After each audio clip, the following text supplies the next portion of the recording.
Hii ni Mtoro TV. Naam, assalamu alaikum warahmatullahi wabarakatuh. Kwanza ndugu zangu, mimi niungane na Sheikh Mwaipopo, lakini kadhalika niungane na ndugu yangu hapa askofu kwa ujumbe mzito aliofikisha kwa umma wa Tanzania. Kwa nini tuko hapa? Tuko hapa kwa sababu ya upendo. Upendo wetu maana yake ni kwamba si kwamba tunaogopa. Tunachozingatia sisi ni kwamba hii nchi kwanza ilipopigania uhuru wake kuanzia miaka ya 50, wakina Nyerere na wazee wanapigania uhuru wa nchi hii, walipigania kwa amani. Na uhuru wa nchi umepatikana kwa amani. Na ninajua kwamba viongozi wa dini walishiriki katika kupambania uhuru wa nchi hii. Tumepata nchi, tukapata uhuru mwaka 61. Kuanzia mwaka 61 mpaka hivi sasa, bahati tuliokuwa nayo katika eneo la maziwa makuu, ndiyo nchi pekee ambayo haijaenda vitani mpaka leo. Yaani kupigana vita vya ndani wenyewe kwa wenyewe, kama vile Kenya walivyodai uhuru wakati wa Mau Mau. Rwanda imetokea mauaji mengi kuanzia miaka 60, mwaka 91. Burundi mauaji yanaendelea kila siku. Kongo Mashariki mauaji yanaendelea kila siku. Kote huko wanapigana. Lakini nchi ambayo imebaki salama ni hii peke yake. Lakini sasa hivi kama alivyosema ndugu yangu askofu, kuna viashiria kwamba kuna watu leo wanatamani twende katika machafuko. Na hili ndugu zangu nataka mlizingatie vizuri sana.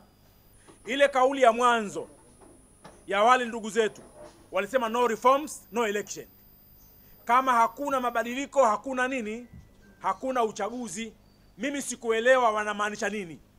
Waliposema hakuna uchaguzi, nikajiuliza hakuna uchaguzi, wanajeshi la kuzuia uchaguzi? Hakuna uchaguzi, wanazuia vipi? Baadaye sasa nimeelewa. Kumbe wameandaa maandamano. Kumbe wale walisema no reforms, no election, ndio hao katika mtandao wao wanaandaa maandamano siku ya uchaguzi ili uchaguzi usiwepo. Na kama uchaguzi hautokuwepo, ina maana kwamba itakuwa ni fujo tupo, kwa sababu watu wanapiga kura, polisi walinde wapiga kura, walinde watu wanafanya maandamano. Hivi kuna hali ya amani hapa? Sasa hilo ndio jambo la msingi. Sasa mimi niseme hivi, kumbe watu wanakusudia tu wafanye maandamano siku ya uchaguzi. Sasa hii nchi inaongozwa kwa mujibu wa sheria. Na sisi hapa duniani lipo taifa ambalo ni kigezo cha demokrasia duniani. Ni taifa la Marekani. Sasa mimi labda nataka mnielewe vizuri. Watu wanaposema watafanya maandamano, je, maandamano hayana utaratibu?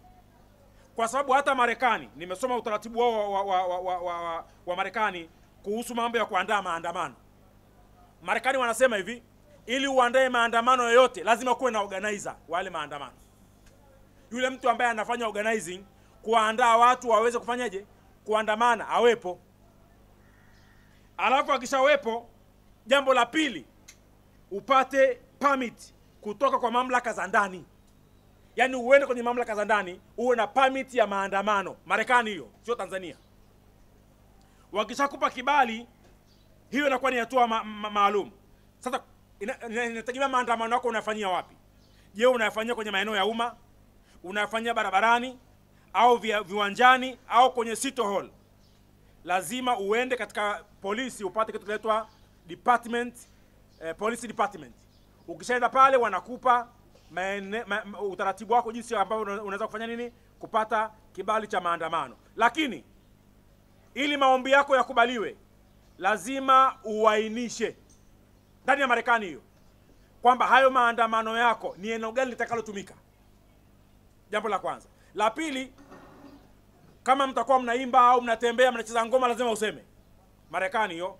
La tatu, kuwe na maandalizi ya usalama na kuwe na madaktari na wasimamizi. Hayo ni maandamano ya Marekani. Mkiandamana lazima kuwe na wasimamizi, kuwe na madaktari, kwa sababu kuna watu wanaweza katika maandamano mtu mwingine anaweza kaanguka chini akapoteza fahamu, anatakiwa apewe huduma ya kwanza. Watu kama wale Red Cross wanakuwemo kuweza kufanyia maeneo hayo. Lakini wakati huo kuna vipengele vingi. Kipengele cha kwanza ni kuheshimu masharti ya kibali. Mara nyingi mamlaka huweka masharti kama yafuatavyo: kutotumia vurugu wakati unadai haki yako ya msingi. Tumeona juzi watu wanadai mambo ya mwendokasi tu, wamepiga magari mawe hapa. Wameenda vituo vya polisi, wamepiga mawe, wamechoma moto vituo vya polisi. Hivi kweli wana nia nzuri hawa? Hata Marekani kwenyewe unapotaka kuandamana lazima kipengele cha kutotumia vurugu kiwepo. Kipengele cha pili, kutozuia magari au watu kupita ndani ya Marekani. Hiyo hutakiwi kuzuia magari wala sehemu wanakopita watu. Kipengele cha 3, kutoingia kwenye majengo bila ruhusa, kama walivyokuwa vituo vya polisi wakapiga mawe na wakachoma juzi. Lakini kuna serikali inaweza ikasitisha maandamano hayo na ikatangaza amri ya hatari ambayo inaitwa curfew. Sasa katika kuwakilisha usalama na ulinzi wa hayo maandamano, kipengele cha kwanza, wao wanaandamana wasiwe na silaha, usiwe na bunduki, usibebe mawe na kutii maagizo ya polisi. Watakupenda direction. Kama mnaandamana kutoka Kinondoni mnakwenda Magomeni, muwe na utaratibu na huyo muhamasishaji awepo. Sasa muhamasishaji wa maandamano haya tarehe 29 yuko Marekani, hayuko hapa, hana kibali, hana utaratibu wote wa kisheria. Sasa nasema hivi, kwa mujibu wa hii ni Marekani, kwa Tanzania pia kuna taratibu zake. Ili uandamane uende polisi wakupe kibali, wafanye intelijensia yao, wajiridhishe, waone maandamano haya ni salama, wanakuruhusu. Huu ndio utaratibu wa dunia nzima. Sasa mimi na sisi tunahoji swali hili kama viongozi wa dini. Tumeambiwa tarehe 29 kuna maandamano yasiyofuata utaratibu wa kisheria. Sasa haya si maandamano, hii ni fujo. Kwa hiyo nilikuwa nasema kwamba jina la maandamano liondoke. Sasa walete jina la fujo. Kwa hiyo niseme hivi, ndugu zangu waandishi wa habari mliokuwepo hapa, mimi niseme kutoka moyoni mwangu, Sheikh Mwaipopo na chaneli yake hii, na nyinyi waandishi wa habari ni mashahidi, amekuwa akifanya kazi kubwa sana ya kuhamasisha amani, sio leo wala jana, si ndio? Ni kweli CCM ina vijana wengi sana, vijana wa CCM, makada wa CCM nchi nzima. Hivi ni kweli nyie vijana wa CCM, kila mmoja wenu ana simu, rais anatukanwa, nchi inadhalilika, nyie mna simu kila mmoja mikononi, nchi inadhalilika, mmekaa tu amfanya jambo lolote? Sheikh, kuna haja gani ya kuwa na vijana wa nchi hii ambao wanaipenda nchi hii? Rais anadhalilishwa, viongozi wanadhalilishwa, na hata viongozi wa dini wakisimama kutetea wanatukanwa machawa. Na hiyo ndio mbinu ya kutunyamazisha, kwamba tusiseme chochote. Na hawa wameshinda, kwa maana kwamba mitandao imetawala wao, na si kwamba wanafanya kwa bahati mbaya, wamejipanga. Leo kiasi kwamba imefika mpaka watoto wetu ambao hawana maarifa washaingia katika mtego wao. Leo wanazungumzia vurugu na maandamano. Kwa hiyo niseme hivi kwamba naiomba serikali kama shekhe kwamba haya si maandamano kwa mujibu wa utaratibu wa maandamano. Wakitaka kufanya maandamano waende wakaombe kibali, wakipewa wataandamana na serikali itawapa maelekezo. Lakini kama utaratibu upo, hii ni fujo.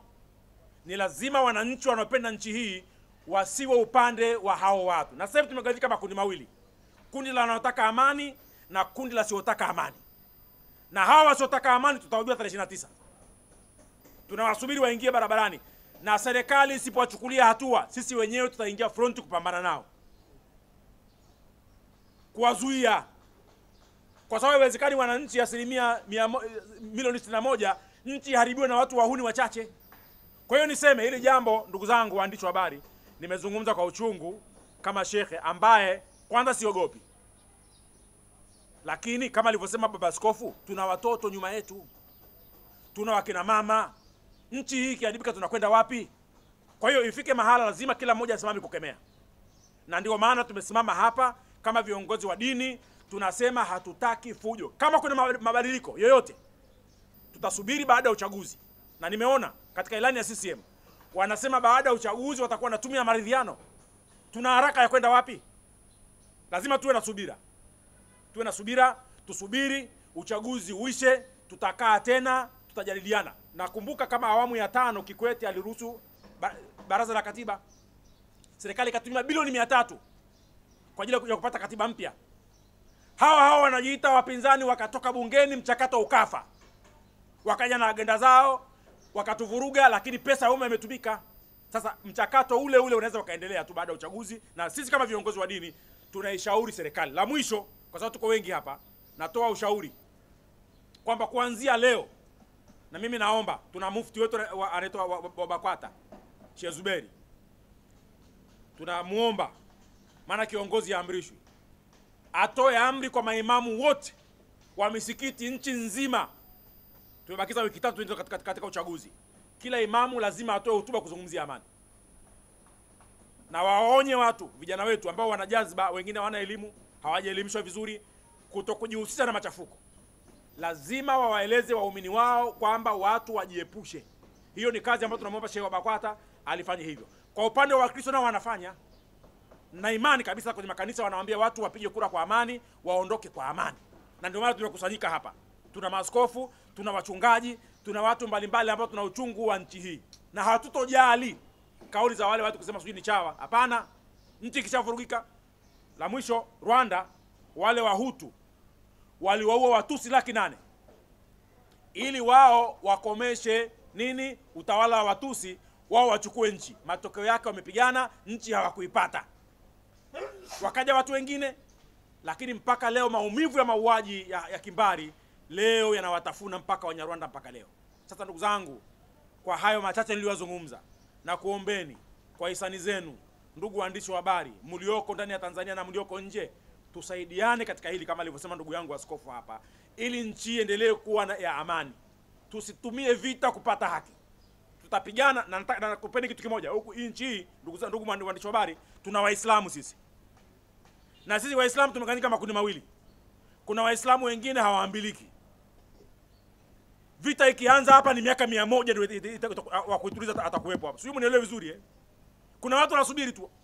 Na katika Wakristo kuna makundi yao vile vile. Pengine wanatamani nchi ivurugike tu, wapate sababu. Tutapigana hapa miaka 100 ndugu zangu. Hatutakuwa tena na nchi hapa. Kwa hiyo tumeongea kwa uchungu, lakini sote tuna nia moja. Maaskofu na sisi tunajenga nyumba moja, tusigombee fito. Kwa hiyo nakuombeeni kwa hayo machache, nimuombe Mwenyezi Mungu ajalie kikao hichi kiwe chenye kheri, na ujumbe huu ufike kwa Watanzania wote, na Mwenyezi Mungu awawezeshe sana, na Mwenyezi Mungu awabariki sana Watanzania. Uchaguzi uwe na amani tarehe 29 kwa uwezo wake Mwenyezi Mungu. Wa sallallahu ala sayyidina Muhammad nabiyyi wa ala alihi wa sahbihi wasallim, walhamdulillahi rabbil alamin. Hii ni Mtoro TV.